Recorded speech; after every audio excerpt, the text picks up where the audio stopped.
Olá pessoal, tudo bem? Eu sou o professor Wesley Martins, estou dando continuidade nessa videoaula ao conteúdo que nós estamos trabalhando na escola. Então, o conteúdo da nossa aula de hoje será sobre introdução ao estudo das funções.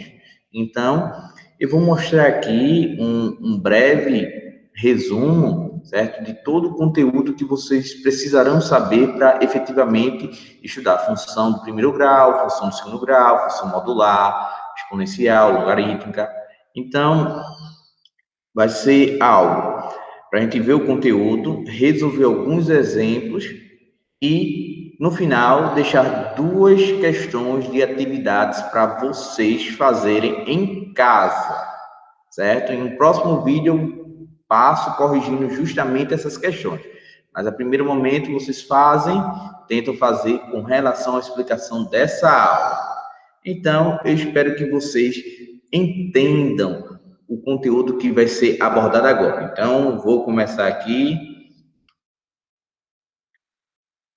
a fazer justamente a apresentação da tela para começar com o nosso conteúdo. Então, tudo que eu estiver fazendo aqui, pessoal, certo? Eu vou estar explicando, vou estar desenhando, escrevendo, de uma forma que vocês consigam entender. Então, primeiro vem aqui introdução ao estudo das funções. Então, isso é algo mais, digamos assim, né, geral. Então, não é específico para um tipo de função, é no geral. Embora que a gente utilize mais a parte de função afim, certo? Primeiro, eu tenho que saber o que é um plano cartesiano. Então, vocês já devem ter visto lá na sexta série, sétima série, oitava série, certo? O professor falando sobre o plano cartesiano. Um plano é uma região do espaço, tá bom? Nesse caso, o plano cartesiano aqui que eu vou desenhar é basicamente dessa forma aqui. Não está retinho, mas dá para vocês entenderem. Então, essa reta horizontal é o que eu chamo de eixo de X ou eixo das abscissas. E essa reta vertical aqui é o que eu chamo de eixo de Y ou eixo das ordenadas. Essas retas aqui são concorrentes, porque elas se encontram, né? Mas elas são do tipo perpendicular, porque elas formam entre si um ângulo de 90 graus. Então, se for desenhar aqui, ó, certo? Vai ser um ângulo de 90 graus. Onde elas se encontram é justamente a origem do plano cartesiano. Então, é o ponto zero. Zero de x, zero de y. Então, a gente sabe aqui, já porque aprendemos desde a educação infantil, digamos assim, né, que um número que está à direita de zero são valores positivos, né? Números que estão à esquerda de zero, números negativos. Números que estão acima de zero, números positivos. Números que estão abaixo de zero, números negativos. Então, você já tem isso daqui já com vocês memorizado, né? Então, veja. Aqui eu vou chamar de eixo de X. Ou eixo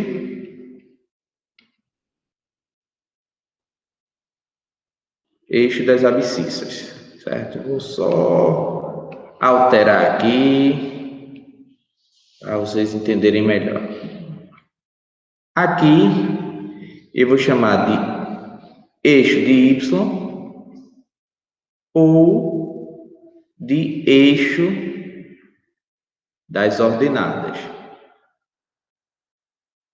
Então, pode aparecer em uma questão futuramente isso. Então, Tal ponto está no eixo das ordenadas. Então, significa que ele está nessa reta aqui, a reta Y. Tal ponto está no eixo das abscissas. Significa dizer que ele está na reta de X. Mas veja, o plano cartesiano, ele é dividido em quadrantes. Porque se eu pego essas duas retas, eu tenho aqui 4 regiões.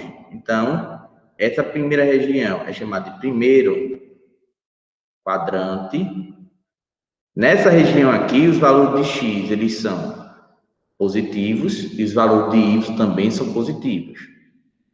Essa segunda região, chamada de segundo quadrante, é uma região onde você tem valores negativos de x, porque está à esquerda, e valores positivos de y. A terceira região, que é chamada de terceiro quadrante, ela justamente é o único quadrante onde tem tanto pontos de x quanto, aliás, coordenadas de x quanto coordenadas de y negativas. Então, é o terceiro quadrante. Tanto x como y são negativos. Por último, eu tenho o quarto quadrante. O quarto quadrante é justamente a região onde você tem valor de x positivo, valores de y negativo, coordenadas, certo? Então, ao se entender o que é o plano cartesiano, certo? Eu posso colocar coordenadas para determinar a localização de um ponto. Então, eu digo, um ponto é um objeto no espaço, digamos assim, né? Então, se eu for desenhar aqui o plano cartesiano de novo,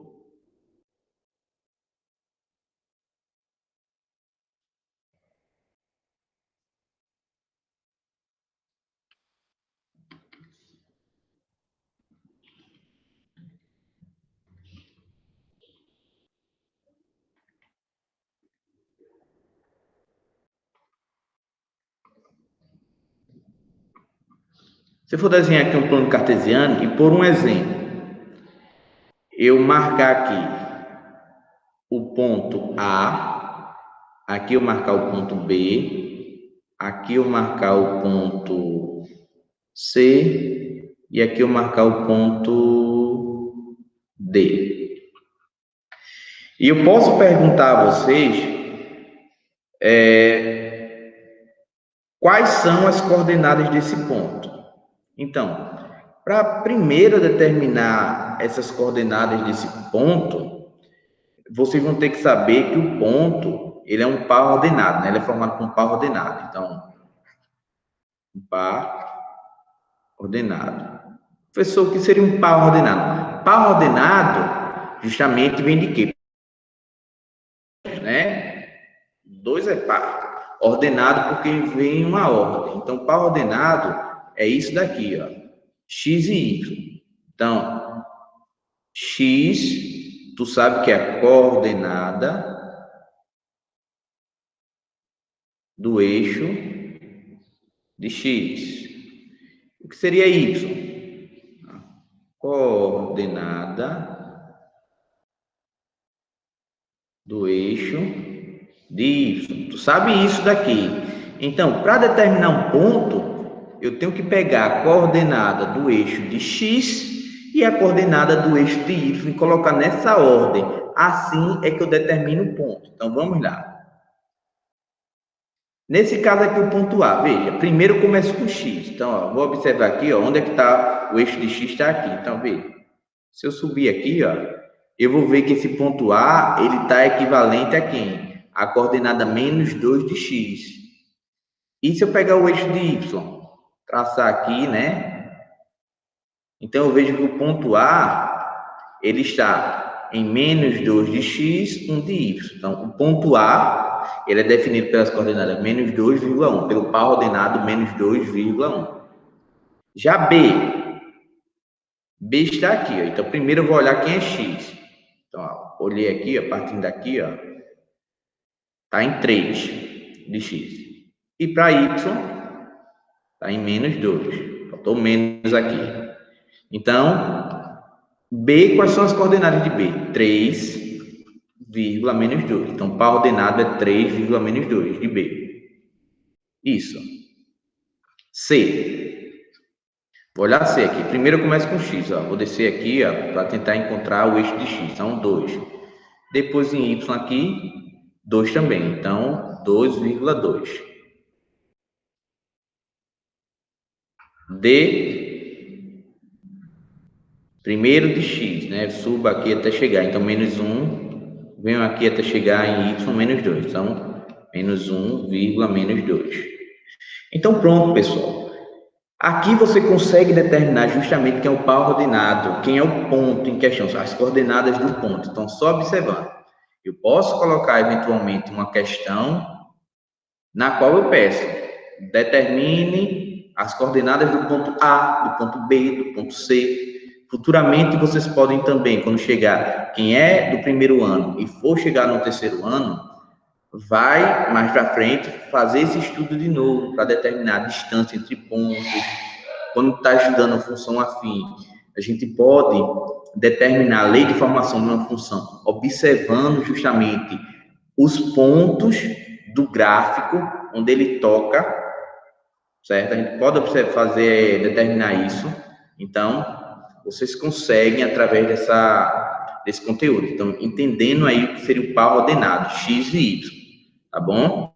Então, para determinar um ponto no gráfico, primeiro coloco o valor de x, depois o valor de y. Então, isso é algo bem simples. Então, veja, plano cartesiano, ele é dividido em 4 quadrantes: primeiro, segundo, terceiro e quarto. A reta horizontal, eixo de x ou eixo das abscissas. A reta vertical, eixo de y ou eixo das ordenadas. O ponto, ele é formado por um par ordenado. O par ordenado é composto por uma coordenada x, que é a coordenada do eixo de x, e por uma coordenada y, que é uma coordenada do eixo de y. Então, quando eu encontro esses pontos, digamos assim, né, eu faço o encontro dessas coordenadas, eu determino meu ponto. Porque até aqui tem algo, pessoal, na matemática que é chamado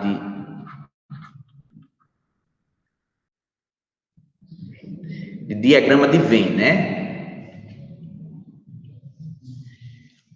Nesse diagrama de Venn que estudamos no conteúdo passado, a gente conseguia determinar a união, a intersecção de conjuntos, a diferença de conjuntos e tudo mais, mas eu posso também utilizar ele não daquela forma, certo? Mas os conjuntos separados para ter a noção de função. Deixa eu apagar aqui, que talvez não seja a melhor forma de se fazer. Mas para ter uma noção de função, vou botar aqui uma noção de função.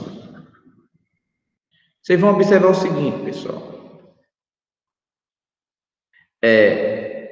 Para ter uma função, precisa haver uma relação. Então, eu vou colocar aqui de vermelho que função é uma relação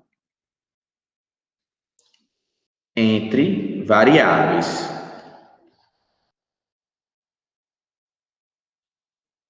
Então, a função, pessoal, é o seguinte: eu estou colocando algo em função disso. Então, veja, eu vou ter uma variável independente e essa variável independente, ela vai gerar um resultado que é dependente dela.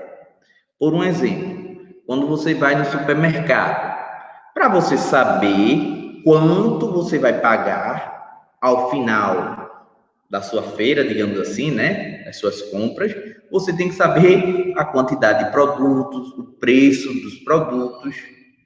Logicamente, se você comprar uma caixa de fósforo, você vai pagar, sei lá, R$1, porque só comprou uma. Já se você comprar 10, você vai pagar quantos reais? R$10. Se você comprou também, sei lá, um salgadinho, uma batata frita, né? Aquelas chips, R$ 3, R$ 4. R$ 3. Se tu comprar apenas uma, tu só vai pagar R$ 3. Se tu comprar duas, tu vai pagar 6. Se tu comprar três, tu vai pagar 9. Se tu comprar quatro, tu vai pagar 12.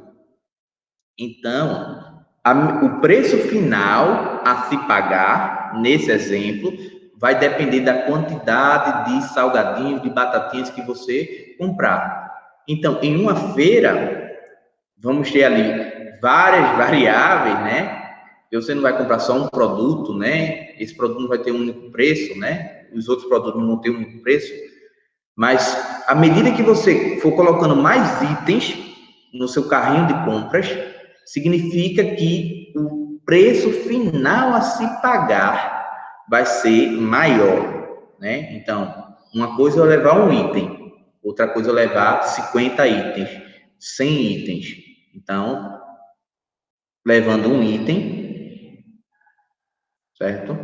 Você vai ter um valor menor do que se levar 50 itens, do que se levar 100 itens, né? Esse item que eu coloquei sozinho, eu não vou botar um item absurdo, não. Um preço altíssimo, não. Um item básico. Então, é isso que acontece. Então, para ter essa relação, eu preciso ter dois conjuntos aqui. Um conjunto que eu vou chamar de conjunto A e um conjunto aqui que eu vou chamar de conjunto B. Esse conjunto A é o que chamamos de domínio. O que é o domínio?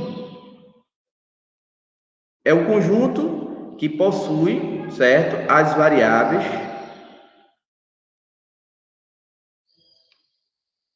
escrever de uma forma melhor aqui. É o conjunto que possui os valores da variável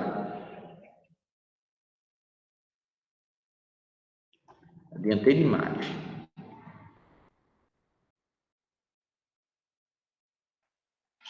Independente.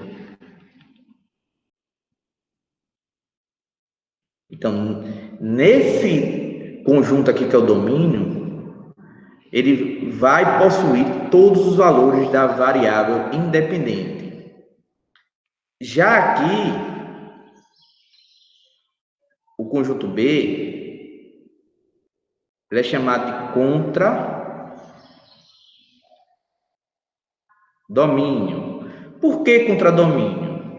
Porque ele é o conjunto que possui os possíveis valores da variável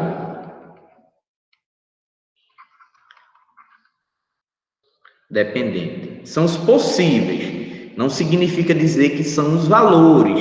Tá bom, pessoal? Não significa dizer que são os valores. Então, são os possíveis. Por um exemplo, eu vou colocar aqui uma lei de forma, uma função aqui, certo? Que eu vou representar por 2x mais 1. Isso daqui eu vou estar colocando valores e estou associando aqui com um resultado possível, né? Deixa eu ver aqui.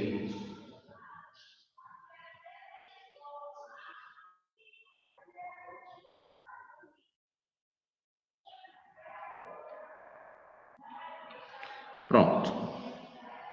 Então, 0, 1, 2, 3, 4.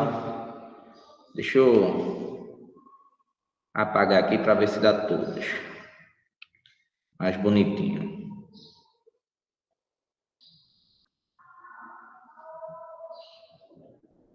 Pronto, melhor. Então, vê aqui.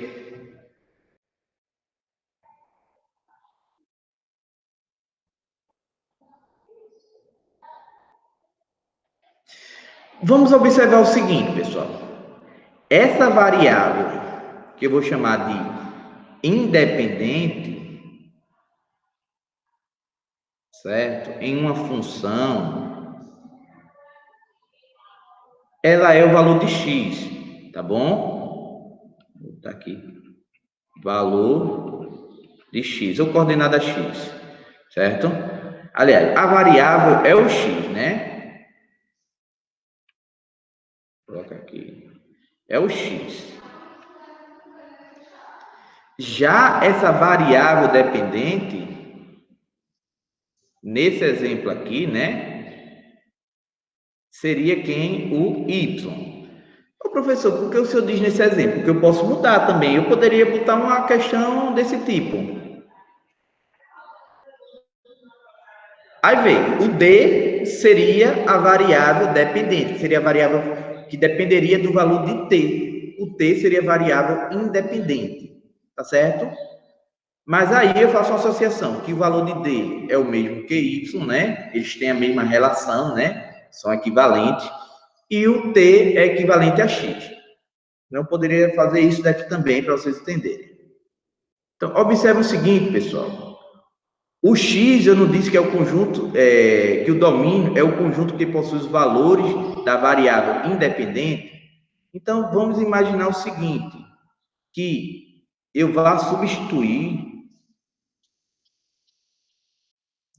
o valor de x aqui por zero. Então, vai ficar 2 vezes 0 mais 1. Vê, eu estou dizendo que o conjunto A é o conjunto domínio, e o domínio é o conjunto que possui os valores da variável independente. Quem é a variável independente? X. Então, quer dizer que eu posso trocar o x pelo zero. Quando eu troco x pelo zero, vai ficar 2 vezes 0 mais 1. 2 vezes 0 dá 0. 0 mais 1 dá o quê? 1. É isso? Depois, eu vou trocar aqui, ó, o x pelo 1. Então, veja, quando o x for 0, o valor de y é 1. Deixa eu colocar de outra cor aqui.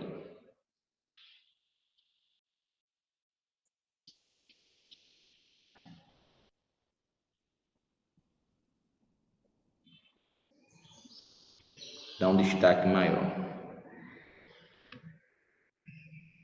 Se eu substituir aqui o x por 1, vai ficar 2 vezes 1, 2. 2 mais 1 vai dar quanto? 3. Então, nesse caso aqui, ó, quando o x for 1, o valor de y é 3. Se eu substituir x agora por 2, então vai ficar 2 vezes 2 mais 1. 2 vezes 2 dá 4, 4 mais 1 vai dar 5. Então, pessoal, quando x é 2, o valor é 5. E por último, se eu substituir aqui o x por 3, vai ficar 2 vezes 3 mais 1. 2 vezes 3 dá 6. 6 mais 1 vai dar quanto? 7. Então, eu vou ter que, quando x é 3, o valor de y é 7. Então, veja. Aqui eu fiz uma relação. Eu relacionei um valor de x para um valor de y. Então, vocês vão observar que quais foram os valores do contradomínio aqui que você utilizou? 1, 3, 5 e 7, não foi isso? Esses valores aqui, 1, 3, 5 e 7, eles são a imagem da função. Imagem, vou colocar aqui, são os valores assumidos pela variável dependente. É isso daqui, pessoal. Professor, eu não utilizei o valor de 0, o valor de 2, o valor de 4 e o valor de 6. Então, significa dizer que 0, 2, 4 e 6 eles fazem parte apenas do contradomínio, eles não são a imagem. Não vai ter nenhuma possibilidade de você pegar essa lei de formação aqui, y igual a 2x mais 1, substituir um valor de x, digamos assim, e dar 0, 2, 4, 6 ou 0, 2, 4 ou 6. Não teria uma possibilidade, porque eu posso até botar aqui que x pertence aos números inteiros, né? Aqui eu poderia botar que x pertence a números inteiros, ou aos números naturais. Então, não teria nenhuma outra forma, porque se pertencesse aos reais, talvez poderia ter. Mas aqui, pertencente aos inteiros, não teria. Então, eles fazem parte do contradomínio, que são os possíveis valores, mas os valores que essa variável dependente, que é a variável y assume, só irão poder ser 2, 3, 5 e 7. Beleza até aqui, pessoal? Então, eu espero que vocês tenham entendido aí. A gente pode também explicar, então, numa próxima aula eu vou explicar, através dessa relação, dizer se uma relação é função ou não. Então, dou dois conjuntos e através do que se mostra nessa ligação aí, eu digo se é ou não é função, tá certo? Eu posso ter isso daí também. Continuando o nosso conteúdo, existe a lei de formação da função.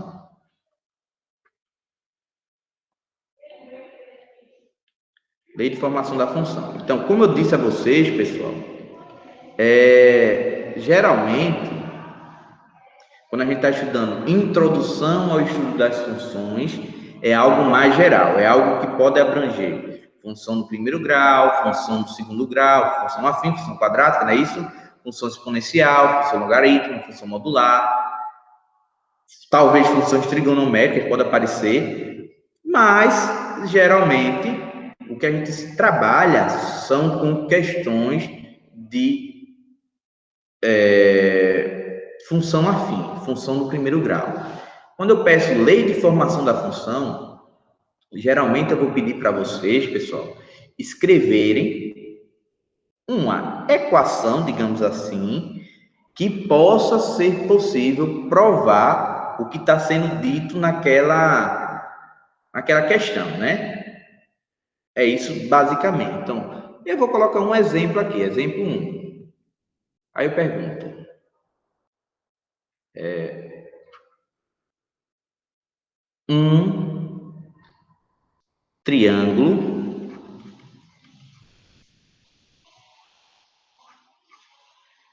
um triângulo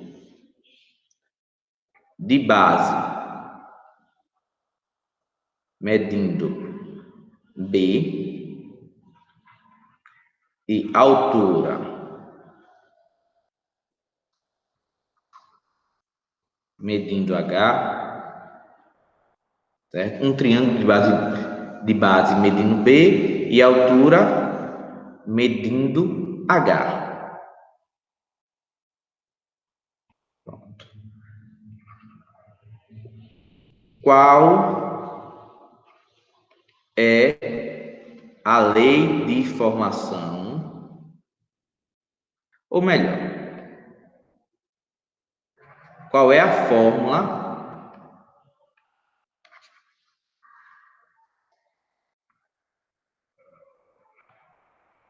matemática que pode expressar a área desse triângulo? Pronto, isso daqui, pessoal. Já estudamos, vocês sabem como determinar a área de um triângulo, vocês sabem a fórmula, não é isso? Então, veja. Se eu tiver um retângulo, para determinar a área de um retângulo, eu tenho que multiplicar o valor da base pelo valor da sua altura, não é isso? Se eu dividir esse triângulo ao meio, traçando uma diagonal aqui, eu vou ter dois triângulos. Então, se a área do retângulo é base vezes altura, a área do triângulo, como é a metade, é base vezes altura dividido por 2. É isso daqui. Então, quando eu pedir para determinar qual é a forma matemática que pode expressar a área do triângulo, você só colocaria isso daqui, ó. Você já sabe. É isso. Pronto.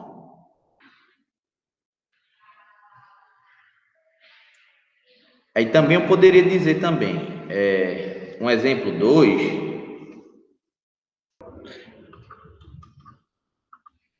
de acordo com a questão anterior,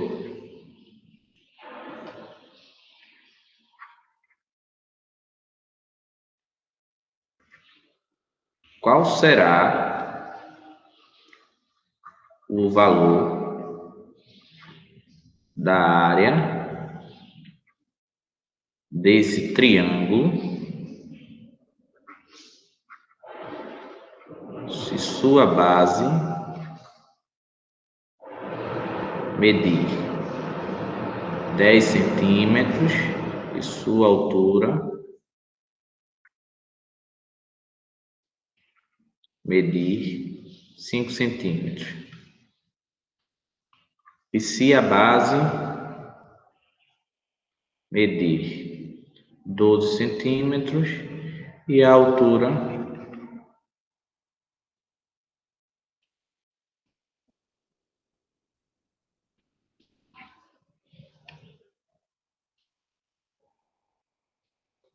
8 centímetros. São duas situações aí, pessoal. Vamos lá, a primeira. Se a base medir 10 e a altura medir 5, então área, base vezes a altura dividido por 2. Então, a base seria 10, a altura seria 5. Então, 10 vezes 5, 50. 50 dividido por 2, eu vou ter aqui que a área seria de 25 centímetros quadrados. Bem simples. Se eu fosse fazer agora com a medida de 12 de base e 8 de altura, eu teria que a área igual a base vezes a altura. Então, 12 vezes 8 dividido por 2. Então, eu teria aqui 96 dividido por 2. Então, a área seria de 48 centímetros quadrados. Pronto. Feito, pessoal. Dá para a gente fazer bem tranquilamente. Vou fazer mais um último exemplo aqui, criar, e da seguinte forma.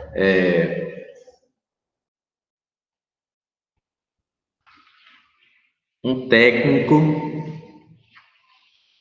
de informática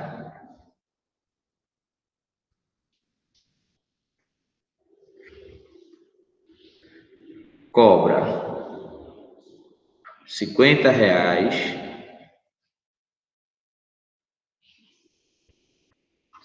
pela visita, mais R$ 12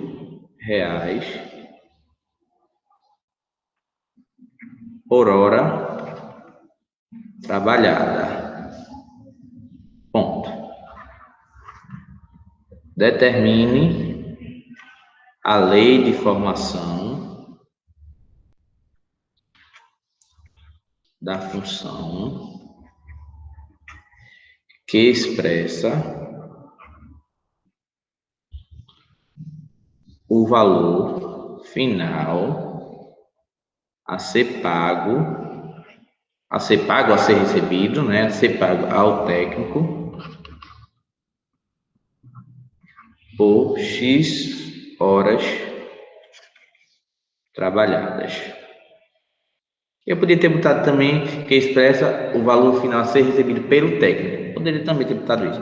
Bem, pessoal, vamos supor que eu tenho um problema. Eu tive até um probleminha com o meu computador. Tive que levar ele para assistência para consertar.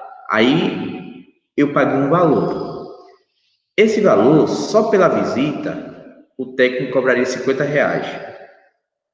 Se ele olhasse o computador, disse, não, porque tu esqueceu de carregar, tu esqueceu de ligar a tomada, eu teria que pagar quanto a ele? R$50. Independentemente se ele resolveu o problema ou não, eu teria que pagar R$50, porque é um valor da visita. Se ele fez a visita e se ele começou a trabalhar, eu vou pagar R$12 por hora. Então, se ele passar 1 hora, eu vou pagar R$12, mais os 50 da visita, então eu vou pagar 62. Se ele trabalhar 2 horas, eu vou pagar R$24, que é 12 vezes 2, mais os R$50 da hora. Então dá 74 da visita, né? R$50 da visita. Se ele trabalhar 3 horas, eu vou pagar R$36, que é 12 vezes 3, mais os R$50 da visita. Então, ao todo eu vou pagar 86. Então, a lei de formação que expressa, eu vou botar Y, que é o valor final a ser pago, a ser recebido. R$50 é o valor fixo que ele vai receber, independentemente se ele consertar ou não o computador, que é o valor da visita, mais R$12 por hora. Então, essa hora vai depender da quantidade de X, de horas, né? De X horas. Então, ficaria assim. Então, eu já determinei a lei de formação dessa função. Espero que vocês tenham entendido aí, pessoal. Agora eu vou passar para alguns exemplos que eu coloquei pertinentes ao conteúdo em si, né? A gente vai resolver 5 exemplos e no final terá 2 questões para a atividade de vocês. Então vamos lá, o primeiro exemplo. Um avião se desloca em linha reta de acordo com os instantes mostrados na tabela. Tem um tempo aqui em horas, tem a distância. Escreva uma fórmula que relacione D e T. D é a distância, T é o tempo. Vocês vão observar, pessoal, que ele, em 1 hora, ele percorreu 800 quilômetros. Em 2 horas, 1.600. Em 3 horas, 2.400. Então, eu estou observando que a cada hora ele vai percorrendo 800 quilômetros a mais. Ó. 800 mais 800, 1.600. 1.600 mais 800, 2.400. 2.400 mais 800, 3.200. 3.200 mais 800, 4.000. Então, se eu adicionar 1 hora aqui, ó, ele vai percorrer 800 quilômetros a mais. Então, eu poderia representar a lei de formação dessa função. D seria a variável dependente, porque é justamente a quantidade de quilômetros que vai depender do tempo. Para percorrer 1 hora, para percorrer 800 quilômetros, ele gasta 1 hora, né? Então, quer dizer que ele percorre 800 quilômetros por hora. Então, 800 T. Então, se ele gastou 1 hora, 800 vezes 1 dá 800. Percorreu 800 quilômetros. Se foram 2 horas, 800 vezes 2, 1.600. Se 3 horas, 800 vezes 3, 2.400. 4 horas, 800 vezes 4, 3.200. E assim por diante. Então, já fiz a letra B. Letra B. Determina a distância que o avião terá percorrido após 8 horas do tempo de viagem, se mantiver o movimento descrito pela fórmula obtida no item A. Então, veja, pessoal, eu quero saber agora qual será a distância após 8 horas do início do movimento, né? E supondo que o avião manteve justamente o mesmo movimento. Então, se T é o tempo, então eu vou substituir o tempo por 8. Então, nesse caso aqui, é só multiplicar 800 vezes 8. E vai dar 6.400 quilômetros. Então, essa questão aqui já está feita. Bem simples. Se fosse 10 quilômetros, 10 horas, 30 horas, você só ia fazer do mesmo jeito. Ok, pessoal? Segundo, numa indústria, o custo operacional de uma mercadoria é composto de um custo fixo, R$3.000, mais um custo variável de 50 centavos por unidade fabricada. Portanto, o custo operacional, que é representado por Y, é dado em função do número de unidades fabricadas, que representaremos por X. Expresse por meio de uma fórmula matemática a lei dessa função. Vê, pessoal, eu tenho R$300, que é o que chamamos de custo fixo, né? ele fala que tem um custo de 50 centavos por unidade. Então, esse é o custo por unidade. Se eu multiplicar por x esse valor, aqui eu vou ter o custo variável. É um custo variável por quê, pessoal? Porque vai depender da quantidade de peças produzidas. Então, o valor final a se pagar nada mais é do que a soma entre o custo fixo mais o custo variável.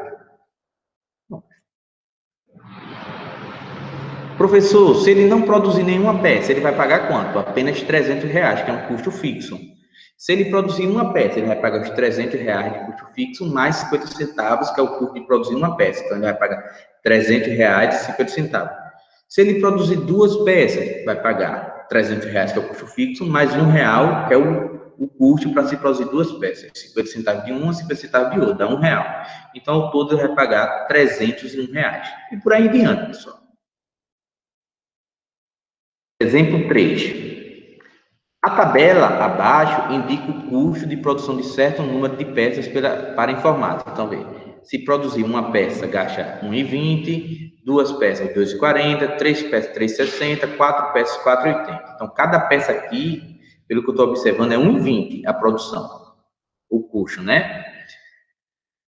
Letra A diz, a cada número de peças corresponde um único valor em reais. Cada número de peças corresponde a um único valor em reais. Você pode botar aqui que sim. Letra A, sim.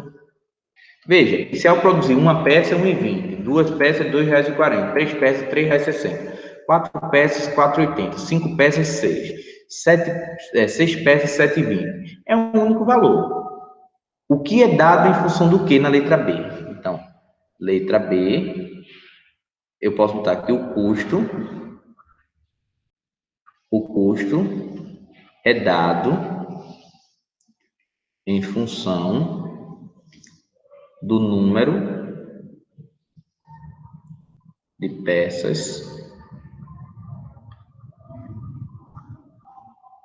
produzidas.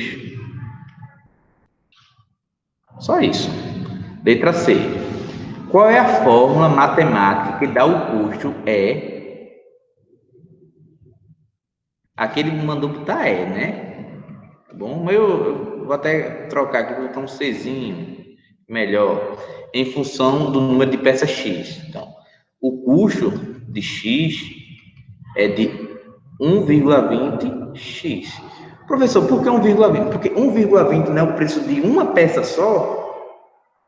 E você não está vendo que esse custo final é de acordo com a quantidade de peças? Então, era só multiplicar 1,20, que é o preço, é o custo de uma peça, vezes a quantidade de peças. Só isso. Letra D. Qual é o custo de 10 peças, 20 peças, 50 peças? Então, para saber o custo, vou até mudar de cor, mudar de B. O custo de 10 peças é só pegar a função e substituir x por 10. Então, 1,20 vezes 10 vai dar 12. Então, o custo de produzir 10 peças é de R$12. Não dá de cor aqui, dá de roxo. O custo de se produzir 20 peças. O custo de se produzir 20 peças é justamente 1,20 vezes 20. Então, vai dar 24. Então, o custo de se produzir 20 peças é de R$24. E agora, o custo de se produzir 50 peças. Então, o custo de produzir 50 peças. Então, 1,20 vezes 50. Quando eu multiplicar aqui, pessoal, eu vou encontrar aqui R$60. Ok? Então, o custo de se produzir 20 peças, de 50 peças, é R$60. Pronto. Já está feito. Falta a letra E. Com um custo de R$120, quantas peças podem ser produzidas? Letra E. Eu quero saber o número de X. Eu não tenho que o custo é 1,20x, só que esse custo, pessoal, está dizendo que é 120 na questão. Então, veja, eu vou inverter aqui 1,20x igual a 120. Vou passar esse 1,2 dividindo. Quando eu dividir aqui, eu vou encontrar o valor de 100. Então, R$ 120 é o custo para serem produzidas 100 peças. Já fiz aí a terceira questão. O exemplo de número 4. Um técnico que presta serviço de manutenção de computadores em residência cobra uma taxa fixa de R$ 35. Ó, aqui, aquela questão que eu tinha dito a vocês, pela visita, e R$ 10 por hora trabalhada. Bem parecido, né? Qual é o valor de um serviço iniciado às 3h45 e concluído às 17h45? Então, veja, na letra A, ele começou às 15h45 e foi até às 17h45. Eu estou observando que ele demorou quantas horas para fazer esse serviço? 2 horas. Então, se ele cobra por hora R$ 10, então ele vai pagar R$ 20 a pessoa, né? Mais R$ 35, que foi o preço da visita. Ao todo, ele vai pagar R$ 55. Só isso. Eu poderia fazer dessa forma, né? Porque 1 hora é R$ 10, poderia aqui ter multiplicado por 10, né? Isso aqui é o custo variável, né?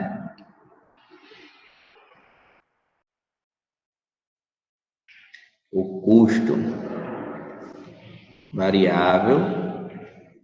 E daqui é o custo fixo. Somei os dois para dar o preço final, ou custo final, né? Então tá, custo final.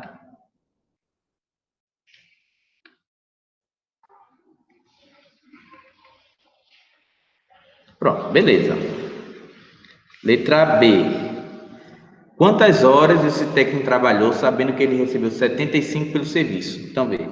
Primeiro, eu tenho que, para responder essa questão, eu vou escrever a lei de formação, que ele pede na letra C. Escreva a lei de correspondência que relaciona.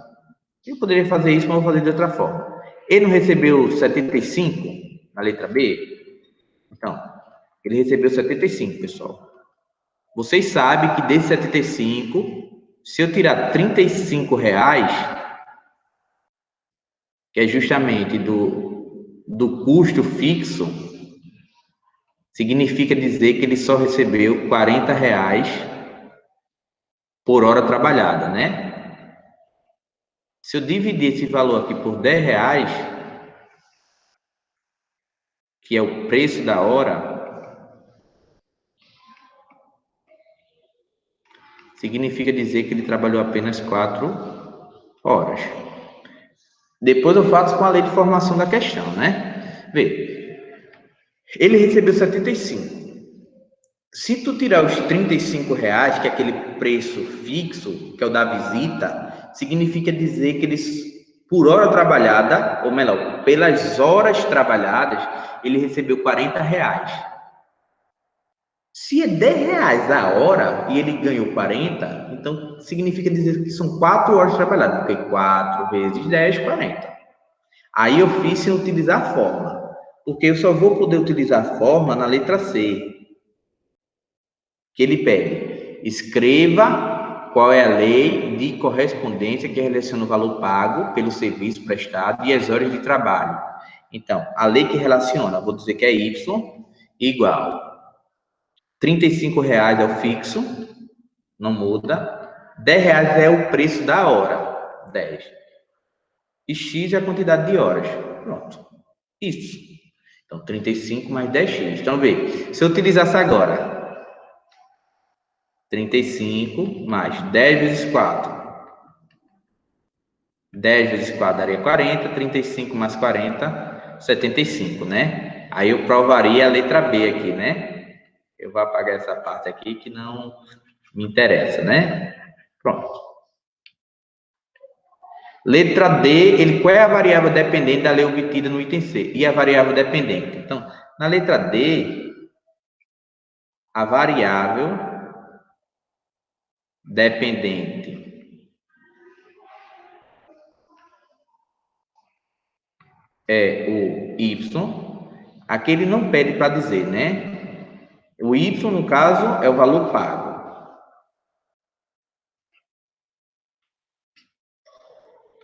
E a variável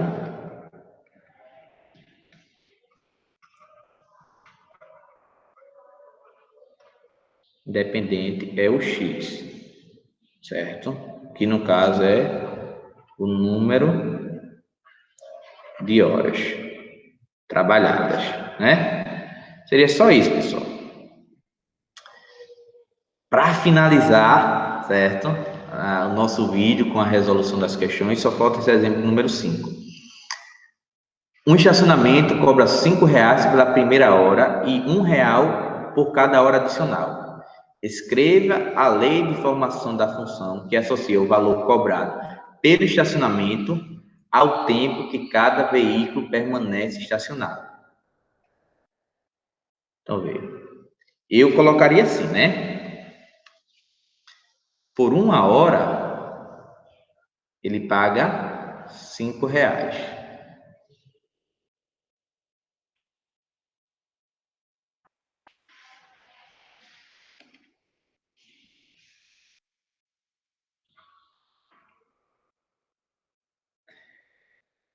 E por hora em excesso,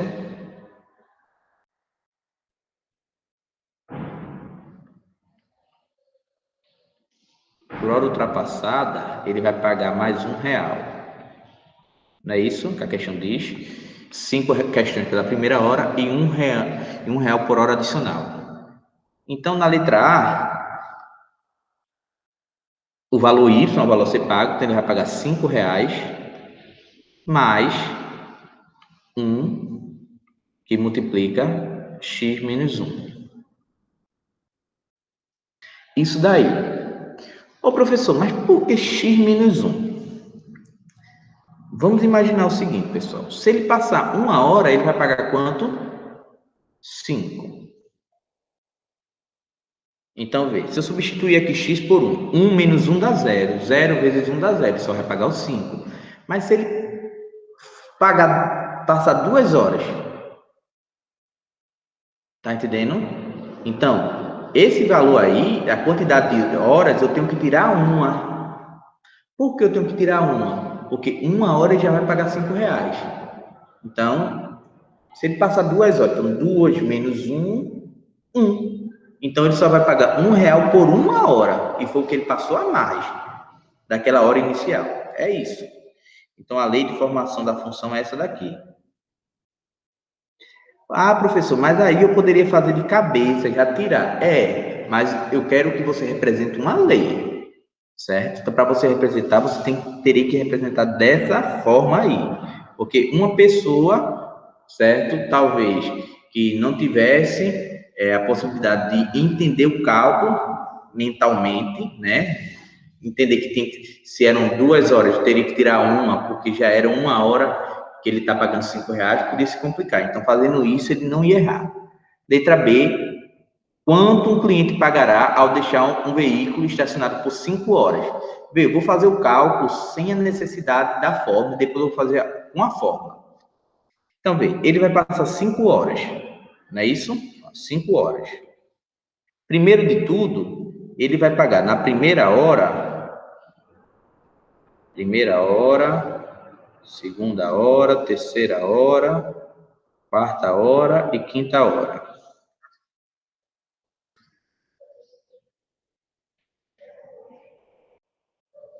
Na primeira hora, ele vai pagar o quê? R$ 5, não é isso, pessoal?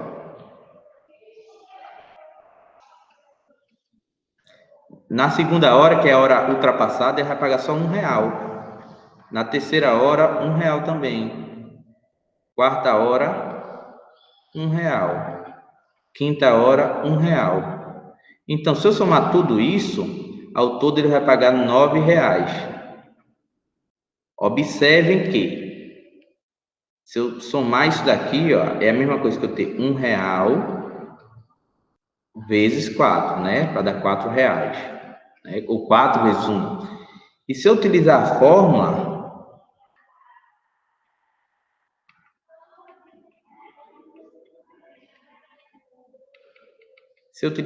aqui, pessoal, o x não é a quantidade de horas,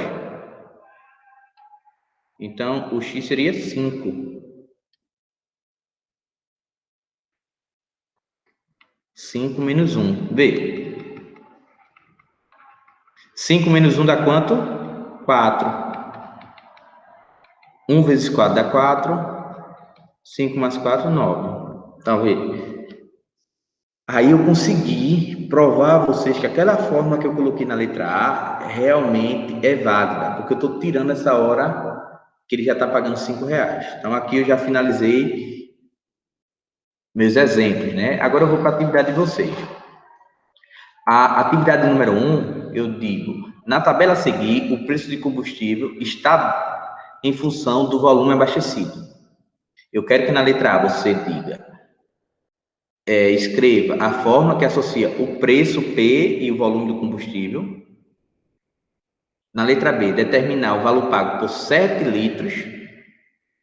E na letra C, determinar o volume que corresponde ao preço de R$ 60.